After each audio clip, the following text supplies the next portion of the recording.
மயிலாடுதுறை மாவட்டம் திருவெண்காட்டில் உள்ள பிரம்ம வித்யாம்பிகை உடனாகிய சுபேதாரணேஸ்வரர் சுவாமி கோவில் கும்பாபிஷேகத்தை முன்னிட்டு யாகசாலை பூஜைகள் தொடங்கியது. இதுகுறித்து நமது செய்தியாளர் ஞானவேல் வழங்கிய கூடுதல் தகவல்களை தற்போது காணலாம்.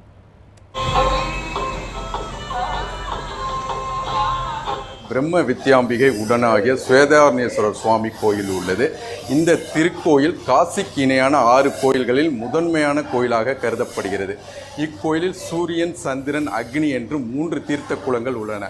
அதாவது சிவபெருமானின் நெற்றிக் கண்ணிலிருந்து விழுந்த தீப்பொறியிலிருந்து இந்த முக்குளங்கள் உருவாகியதாக இக்கோயில் வரலாறு கூறப்படுகிறது. இந்த முக்குளங்களில் புனித நீராடி சுவாமி அம்பாளை வழிபட்டால் பூர்வ ஜென்ம சாபங்கள் நீங்கும் என்பதும் புத்திர பேறு உண்டாகும் என்பதும் இக்கோயில் வரலாறாக கூறப்படுகிறது.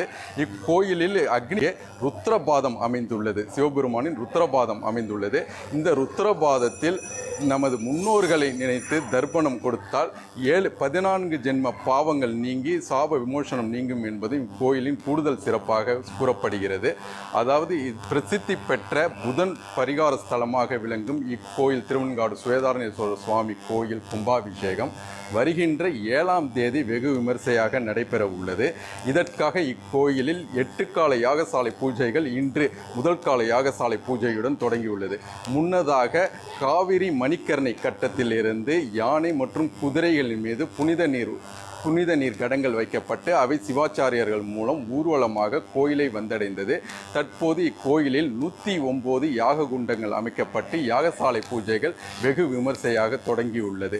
வருகின்ற 7ஆம் தேதி காலை சுமார் 5:30 மணி அளவில் பரிவார தெய்வங்கள் சன்னதிகளுக்கு புனித நீர் ஊற்றப்பட்டு கும்பாபிஷேகம் நடைபெற உள்ளது.